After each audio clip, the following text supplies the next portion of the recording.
છેલ્લા ઘણા સમયથી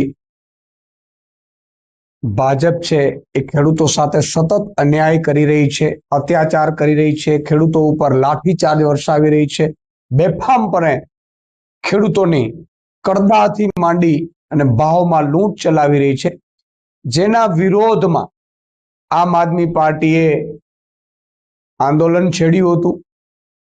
આપે જાણ્યું હશે કે કરદા પ્રથા જે આમ આદમી પાર્ટીના પ્રયાસોના કારણે જે રાજ્ય સરકારે ઓફિશિયલી બંધ કરવી પડી, તો આ તમામ બાબતોને લઈને આમ આદમી પાર્ટીએ 9 જેટલી કિસાન મહાપંચાયત આખા ગુજરાતમાં કરી. જામ ખંભાળિયાથી શરૂ થઈ અને ગતરોજ કચ્છમાં અમે 9મી કિસાન મહાપંચાયત કરી.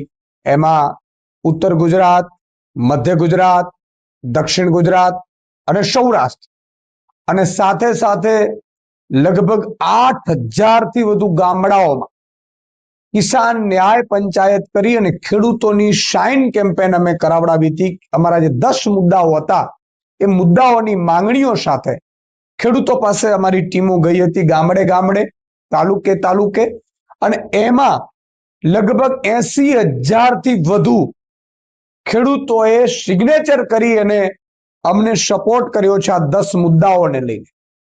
તો આ 10 મુદ્દાઓની જે માંગણીઓ છે એ માંગણીઓ હું ફટાફટ એમાં લેતો જઈશ. તમામ મંડીઓમાંથી કરદા પ્રથા તાત્કાલિક બંધ કરવામાં આવે અને કાયમી ધોરણે બંધ કરવામાં આવે અને તમામને જેલ ભેગા કરવામાં આવે. આ બધી માંગણીઓ છે, વ્યાજબી છે, પોસિબલ થઈ શકે એવી માંગણીઓ છે. ખેડૂતોના પાકને એપીએમસી માર્કેટ સિવાય ગોડાઉન કે ફેક્ટરીમાં પહોંચાડવા માટે દબાણ કરવામાં ન આવે. સમગ્ર રાજ્યમાં કમોસમી વરસાદથી અસરગ્રસ્ત દરેક પાકના ખેડૂતને, ભાગિયાઓને અને મજૂરોને, શ્રમિકોને પંજાબ સરકારની જેમ હેક્ટરે 50,000 વળતર આપવું અને એની એક જ મહિનામાં ચૂકવણી કરવી. આ મારી ત્રીજી માંગણી છે. આપે જોયું હશે કે પંજાબમાં આમ આદમી પાર્ટીની સરકારે દરેક ખેડૂતને એક જ મહિનામાં હેક્ટરે 50,000 રૂપિયા ચૂકવણી કરી છે, જ્યારે ગુજરાત સરકારે અહીંયા 10,000 કરોડનું પેકેજની મોટી વહાવાઈ લીધી, પરંતુ 22,000 રૂપિયા હેક્ટરે આપવાની જાહેરાત પણ કરી, પરંતુ માત્ર 2400 કરોડ રૂપિયા ચૂકવાના છે. પછી ગુજરાત સરકારે ચૂકવવાની મનાઈ કરી દીધી છે, અથવા તો એ ગલાતલા કરી રહી છે. અને એમના અમારી પાસે પુરાવા છે. કેટલાય ખેડૂતો છે, મારી પાસે પુરાવા છે કે જેમાં ખેડૂતોને જે સહાય જે 2 હેક્ટર કે પોણા 2 હેક્ટરની મર્યાદા મળે છે, પોણા 2 હેક્ટરનું નુકસાન છે. ખેડૂતોએ વીસી મારફતે પોણા 2 હેક્ટરનું ફોર્મ ભર્યું, જ્યારે ઉપરથી સહાયની જે આંકડા છે એ બદલી અને 0.30 કરી દીધું, એટલે કે માત્ર 30 ગુઠા કરી દીધા. આ પ્રકારની જે ગેમ ભાજપે ખેલી છે, એટલે એને રૂપિયા ના ચૂકવવા પડે એ માટે એને કર્યું છે, જે માત્ર 2400 કરોડ રૂપિયા ચૂકવાયા છે. બાકી કોઈ ખેડૂતોને ચૂકવવામાં ઠાગાઠૈયા કરી છે. એટલે એક તો 50,000 રૂપિયા હેક્ટરે પંજાબ સરકાર આપ્યું, ભાજપે ન આપ્યું. 22,000 આપ્યા, 22,000 જાહેર કર્યા તો 22,000 પૂરા ન આપ્યા. એટલે આ એક મુદ્દો છે. પછી ડેરી ને પશુપાલકોને તમામ સંઘોમાં ભાવ ફેર સીધો તેમના ખાતામાં અને સમયસર મળવો જોઈએ. આ મારી માંગણીઓ એવી છે કે જ્યાં સૌરાષ્ટ્રમાં આજે પણ બેફામપણે ડેરીઓમાં લૂંટ ચાલે છે. આપણે મોડાસામાં પણ જોયું હશે, ખેડૂતોએ મરવું પડ્યું ભાવફેર માટે. એટલે પશુપાલક અને ખેડૂતોને સીધું ભાવફેર આપવામાં આવે દરેક જગ્યા ઉપર, દક્ષિણ ગુજરાત, મધ્ય ગુજરાત, સૌરાષ્ટ્ર અને ઉત્તર ગુજરાત, અને એ સમયસર ચૂકવવામાં આવે. ખેડૂતોએ આંદોલન ન કરવું પડે એ પણ અમારી માંગણી છે. ખેડૂતોને દિવસમાં 12 કલાક વીજળી આપવામાં આવે. પંજાબમાં આમ આદમી પાર્ટીની સરકારે ખેડૂતોને અત્યારે પણ દિવસે વીજળી આપવાનું શરૂ કરી દીધું છે. માત્ર 3 વર્ષ હજી પૂરા થયા છે સરકારને. હળદર અને સાબરડેરી આંદોલનના ખેડૂતો પર થયેલા પોલીસ કેસ પાછા ખેંચવામાં આવે અને જેલમાં બંધ ખેડૂતોને તાત્કાલિક મુક્ત કરવામાં આવે. તમામ પાકોની ખરીદી સરકાર દ્વારા એમએસપી એટલે ન્યૂનતમ આધાર જે ભાવ છે, એમએસપી છે, એ પર કરવામાં આવે અને વ્યવસ્થિત સમયસર કરવામાં આવે. આ અમારી માંગણી છે. ખેડૂતોને પૂરતી માત્રામાં અને સમયસર ખાતરની ઉપલબ્ધિ કરવામાં આવે. તમે જુઓ અત્યારે ખાતરો, જ્યારે ખેડૂતોને જરૂર છે ત્યારે ખાતરો બ્લેકમાં વેચાય છે. ખાતરની ખેડૂતોએ મોટી મોટી લાઈનોમાં ઉભું રહેવું પડે છે. કોઈ ભાજપના દલાલો હોય એના સિવાય કોઈને ખાતર મળતું નથી. એટલે આ જે આખી વસ્તુ છે એ બંધ કરવામાં આવે ને એવી વ્યવસ્થા કરવામાં આવે કે ખાતર સમયસર એની ઉપલબ્ધિ કરવામાં આવે. શેરડીના ઉત્પાદક ખેડૂતોને સુગર મિલો પાસેથી બાકી ચૂકવણી કરવામાં આવે અને બંધ મિલો ફરીથી શરૂ કરવામાં આવે. અને દર વર્ષે સીસીઆઈ દ્વારા જે કપાસની ખરીદી કરવામાં આવે છે એ 1 ઓક્ટોબરથી દર વર્ષે શરૂ કરવામાં આવે. એમાં પણ આ લોકો નાટક કરે છે. તો મિત્રો, આ માંગણીઓને લઈને અમે નવું કિસાન મહાપંચાયત કરી છે. ખેડૂતોને 80,000 ખેડૂતોની સાઇન કેમ્પેનમાં સાઇન લીધી છે અને અમે મુખ્યમંત્રીને મળવાનો સમય માંગ્યો છે. અમારા માનનીય ધારાસભ્ય શ્રી ગોપાલભાઈએ લેટર લખી અને મુખ્યમંત્રીને અમારું પ્રતિનિધિત્વ મંડળ માટે સમય માંગ્યો છે. આવતીકાલે અમે ધારાસભ્યશ્રીઓ, અમારું પ્રતિનિધિત્વ મંડળ, હું મારા સહિત બધા મુખ્યમંત્રીને મળવા જશે અને મુખ્યમંત્રીને અમારી આ 10 માંગણીઓ છે એની અમે રજૂઆત કરવાના છીએ અને માંગણીઓ પૂરી થઈ શકે એમ છે. અને જો પૂરી નહીં કરે ભાજપ સરકાર તો પછી આમ આદમી પાર્ટી આંદોલન છેડશે. તો આ મુદ્દે આજે આપ સૌને મળવાનું થયું છે. મારું એટલું જ વિનંતી છે મુખ્યમંત્રીશ્રીને કે આવતીકાલે આમ આદમી પાર્ટીનો જે પ્રતિનિધિત્વ આપને મળવા માટે સમય માંગ્યો છે, આપ મળો અને આ થઈ કેમ શકે એ પણ અમે મુખ્યમંત્રીની જરૂર પડશે તો આંકડા સાથે કહેશું કે આ પોસિબલ છે. આ બધી માંગણીઓ એવી નથી કે કોઈ માંગણીઓ બાકી પોસિબલ ન થાય એવી. તો આ મામલે અમે આવતીકાલે બપોરે 12 વાગે મુખ્યમંત્રી કાર્યાલય જવાના છીએ. આપ મીડિયા સૌને પણ અમે આમંત્રિત કરીએ છીએ. બીજો એક સવાલ એ છે કે ગુજરાતમાં અત્યારે જંગલ રાજ જેવી સ્થિતિ થઈ ગઈ છે. ગુજરાતમાં કોઈ સુરક્ષિત નથી. છેલ્લા 10 દિવસની વાત કરીએ તો છેલ્લા 10 દિવસમાં 3 બાળાઓ ઉપર બળાત્કાર થયું છે. 5 વર્ષની, આજે હમણાં જ ગાંધીનગરમાં દુષ્કર્મ થયું છે. 5 વર્ષની બાળકી છે, એની સાથે દુષ્કર્મ થયું છે. એની હાલત ખૂબ જ નાજુક છે. રાજકોટમાં તમે જુઓ 4 ડિસેમ્બરે 7 વર્ષની બાળકી સાથે દુષ્કર્મની ઘટના બની અને એ હાલત પણ, એમની હાલત પણ નાજુક છે. અને ભાવનગરમાં પણ આજે જ ઘટના બની છે.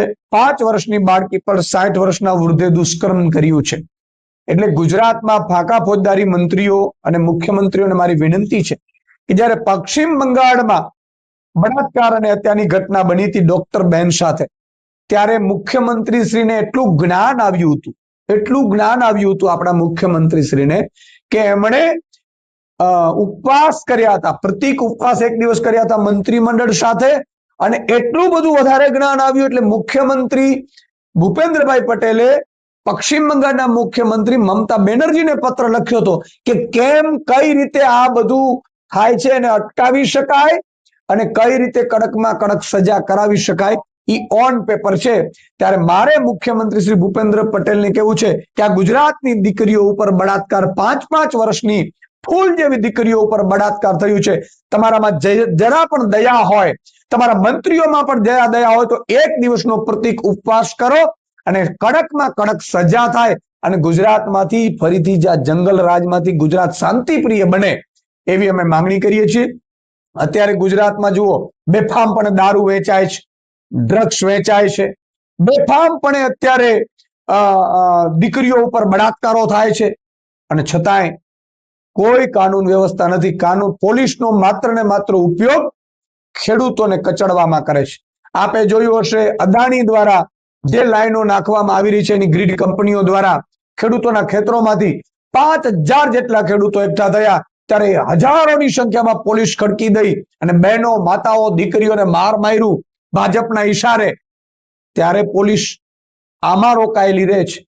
ભાજપના નેતાઓની સુરક્ષામાં, ભાજપના નેતાઓના ધંધાની સુરક્ષામાં કે ભાજપના ઉદ્યોગપતિઓની, માનીતા ઉદ્યોગપતિઓની સુરક્ષામાં પોલીસને સમય મળે છે. પરંતુ ફૂલ જેવી દીકરીઓ ત્યારે વિંધાઈ રહી છે, પીખાઈ રહી છે. નરાધમોના હાથે, રાવણ જેવા લોકોને હાથે પીખાઈ રહી છે. ત્યારે આ ગુજરાત સરકારને જરા પણ સંવેદનશીલતા નથી. એ દુઃખ સાથે કહેવું પડે છે. અત્યારે ગુજરાતને બિહાર બનાવી દેવામાં આવ્યું છે. ગુજરાત અત્યારે જંગલ રાજમાં ફેરવાઈ ગયું છે. આ ભાજપની સરકારે ગુજરાતમાં જંગલ રાજ જેવી સ્થિતિ પેદા કરી દીધી છે. ગઈકાલે અમારે કિસાન મહાપંચાયતમાં બહેનો આવી હતી, દારૂના અડ્ડાના એડ્રેસ આપતી હતી અને એવું કહેતી હતી કે અમારા 22 વર્ષના દીકરાઓ દારૂમાં અત્યારે હોમાઈ રહ્યા છે. તો એને ગુજરાતની મુખ્યમંત્રી કે ગૃહમંત્રીની પોલીસ ને એટલો સમય નથી મળતો દારૂના અડ્ડાઓ બંધ કરીએ. ડ્રગ્સ બેફામ મળે છે, એમડી ડ્રગ્સ મળે છે. તમે જુઓ, ડ્રગ્સ હજારો કરોડ રૂપિયાનું ડ્રગ્સ પકડાઈ રહ્યું છે. નહીં પકડાતું હશે કેટલું હશે, અને કેટલાય દીકરા દીકરીઓની જિંદગીઓ બરબાદ ભાજપ સરકાર કરી રહી છે. અને ખાસ કરીને મધ્યમ વર્ગ, જે શહેરી વર્ગે ભાજપને ખોબલે ખોબલે મત આપ્યો છે, એ જ શહેરી વર્ગને ભાજપે ટાર્ગેટ કર્યું છે અને દીકરા દીકરીઓને ડ્રગ્સમાં હોમી રહ્યું છે.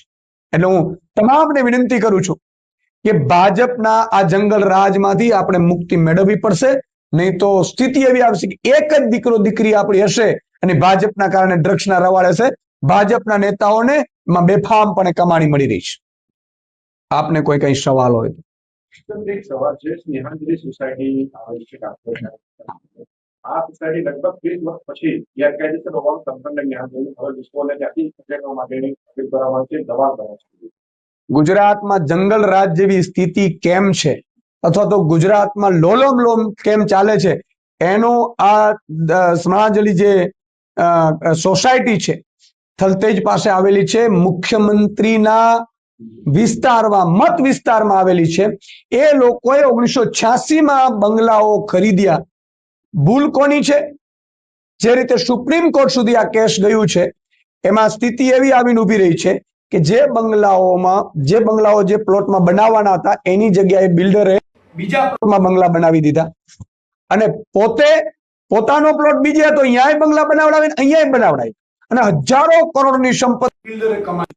અને એ જ મુખ્યમંત્રીના વિસ્તારમાં પછી પાછળથી જયારે ખબર પડી બીજા ભાઈને કે આ તો પ્લોટ મારો છે, મારી જમીન છે, અને પછી આ જમીનના દસ્તાવેજ થઈ ગયા, પ્રોપર્ટી કાર્ડ બની ગયું, આ લોકો વર્ષોથી રહેતા હતા.